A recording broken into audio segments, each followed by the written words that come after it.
We talked about employee net promoter score, where organizations can understand the employee's loyalty towards them. There's another similar tool known as sentiment analysis, which can help the HR to understand the kind of emotions and feelings employees have towards their organization.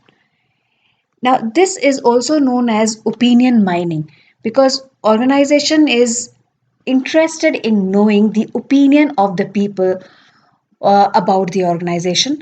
However, in a direct survey, the employees may not come up uh, truthfully or may not be honest or may be scared in expressing what they exactly feel about the organization.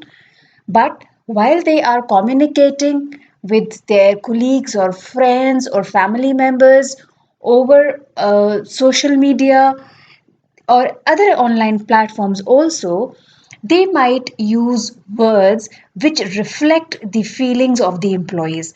Now, if all the content which employee creates over social media and other online platforms, if it is taken together and analyzed, then uh, HR can come to an inference that what kind of general feeling exists among employees towards that organization. That is what we call sentiment analysis or opinion mining. And in this, the organization tries to understand the emotions as well as attitudes which employees have within them and which gets reflected in their posts or tweets or other messages or their engagement with other people or other organizations over online platforms. Now, sentiment analysis can be understood as a tool to detect emotional polarity. So, whenever people are expressing their views while writing, then the text which they use may be either positive, negative, or neutral. So, sentiment analysis is not in depth drilling of the text. The idea is to get an overall understanding that whether it is inclined, whether the text is inclined towards positive feelings or towards negative feelings or is just neutral. So we can understand that it is not a question of computation. It's not a quantitative issue you can get some number and understand whether you are getting 80% or 90% or 60% of the value as we have in ENPS, which is a computational thing. Here it is about creating a linguistic model. So for this, the approach which is most commonly used is known as a keyword approach or bag of words, where what we do is we collect a lot of words, and that is why we are calling it a bag of words. We collect a lot of words which can sound positive or express negative feeling. Generally, some of the adjectives can be used to do so. And so what is done is that there is some user generated content online which we call UGC. So the UGC, which is available freely, it's taken into account, and all the words which can be labeled as positive or negative are detected and used for further analysis.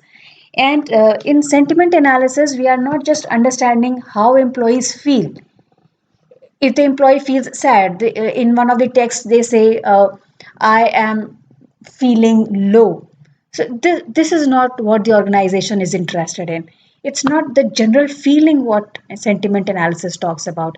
It talks about uh, feeling or opinion or sentiment towards a specific entity, which may be a person or any object or any policy even there.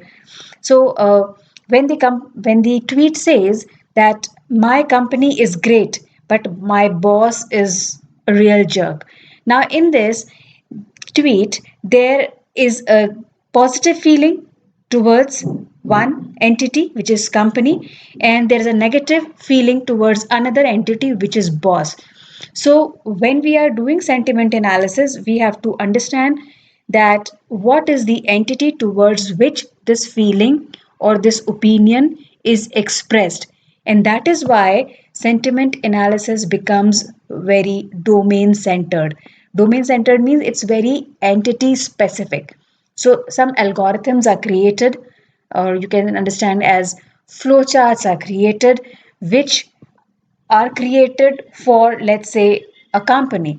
Now, the same flowchart or same algorithm will not work for that company's CEO, because CEO is different, company is different. And that same flowchart will not work for the policy. So different flowcharts will have to be made, different algorithms will have to be made for every single entity.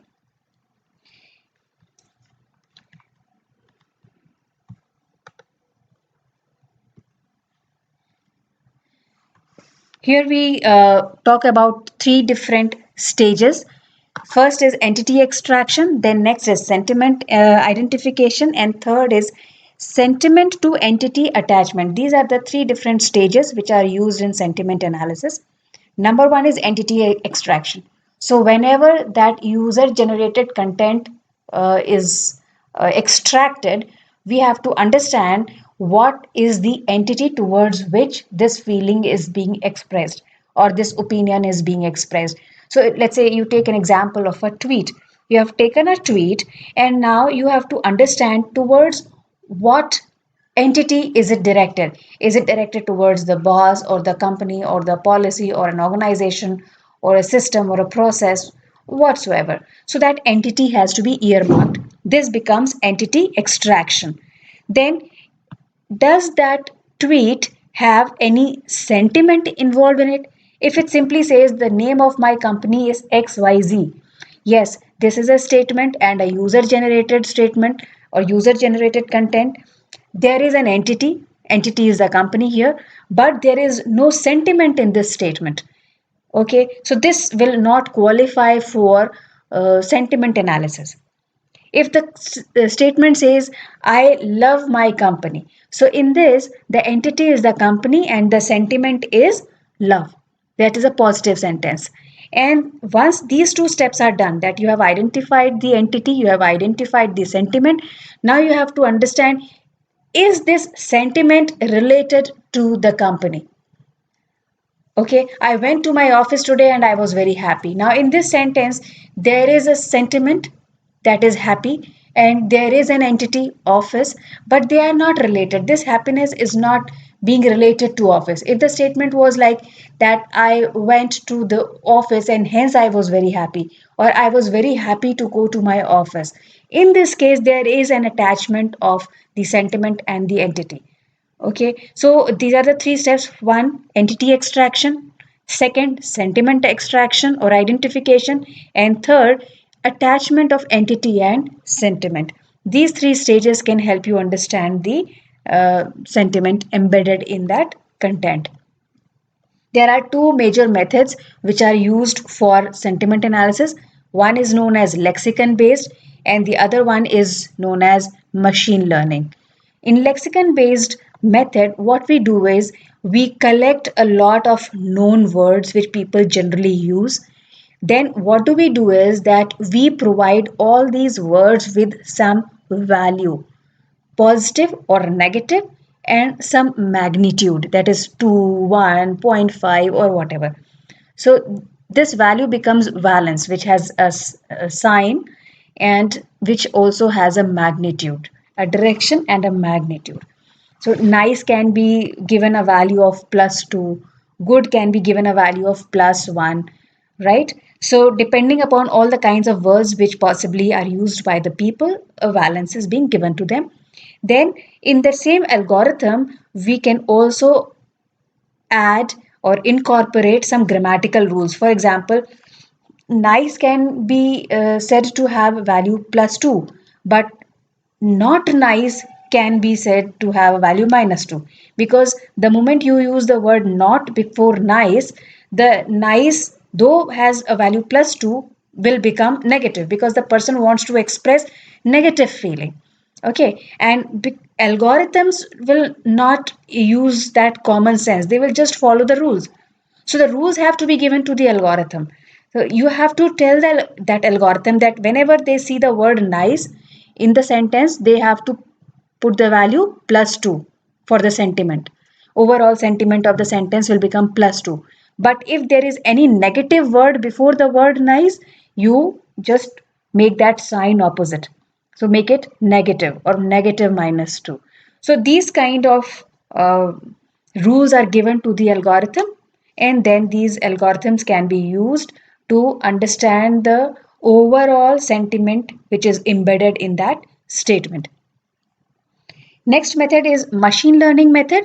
Now in this, generally data sets are created which have some attached explanations to that, and that data set is used to train the machine, and then the machine on its own runs to understand the sentiment.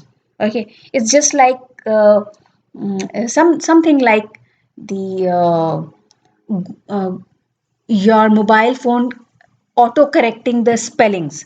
Okay, or when you are trying to use the search engine Google, you write one word and it suggests a lot of tentative words which you might use. So all this is kind of machine learning, because that data set has been created and given and fed into the machine, and then the machine kind of knows that this is what generally comes out of it. So machine learning method can also be used for sentiment analysis. If we compare both the methods, you will find that machine learning is as good as the data set you have prepared, because machine will not use its common sense to make any kind of a distinction, and hence if you have not prepared a good data set, then the results will not be good. So garbage in, garbage out, that is what happens. Then algorithms can become easily biased. Anything which is created for one particular entity is extremely difficult to be adapted to another. And then last one, that it kind of works like a black box. Now for example, if your phone, while you're typing something on it on your smartphone, why does it suggest one particular thing all the time? You can't do much about it, it just kind of goes into it and does it. Now how do we do, what are the simple steps involved in sentiment analysis? One thing, you have to take a sample of reviews, right? uh, the kind of sample which generally will be analyzed. You see all those reviews, then you take all those comments, you can take them on an Excel, and then find out all the positive, negative and neutral words into it, give them their values, and then your list is ready. Now this list can be used to calculate these value or positive or negative sentence of other statements. So for the starting point, you have to create that bag of words, and with those bag of words, with every word you have to put in some value. Once that is ready, now it can become a reference point for remaining content. So as the content comes in, you want to analyze it. What you do is you go back and refer to your bag of words and their values and use it similarly here to understand the opinion. Why do we do sentiment analysis? First thing, it gives you a correct picture about employee opinions. It may tell you something which employees do not tell you right on your face. Then, once you know what is right or wrong, you can take corrective measures in case if something needs to be corrected. And finally, there can be a little more transparency and openness in the communication while you are dealing with the employees, because you really know what is there in the heart of hearts. And that's it for sentiment analysis.